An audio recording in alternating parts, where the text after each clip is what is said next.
இன்றைக்கி பார்த்தீங்கன்னா நம்ம ஒரு ஃபார்ம் லேண்ட் டெவலப்மெண்ட் ப்ராஜெக்ட்ஸு இது வந்து ஒரு 3 ஏக்கர்ஸ் ஃபார்ம் வர்றதுக்கு முன்னாடி பார்த்தீங்கன்னா ஒரு எம்டியாக தான் இருந்துச்சு. இது பெரிய யூட்டிலைசேஷன் இல்லை.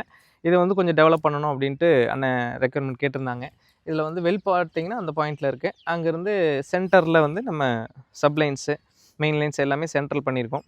ஃப்யூச்சரில் வந்து இது வந்து இன்டர்கிராப்பிங் பண்ணுற மாதிரி ஐடியா இருக்குது.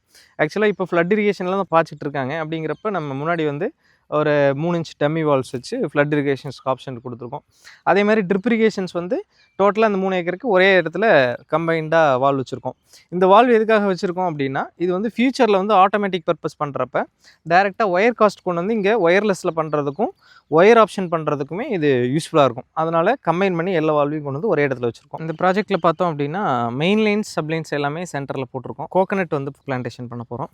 அப்படிங்கிறப்ப எல்லாமே நம்ம பிவிசி மெத்தட் ஆல்ரெடி உங்களுக்கு நிறைய வீடியோஸில் நான் சொல்லியிருப்பேன். அந்த பிவிசி மெத்தட் சஜஸ்ட் பண்ணி இங்கே பண்ணியிருக்கோம்.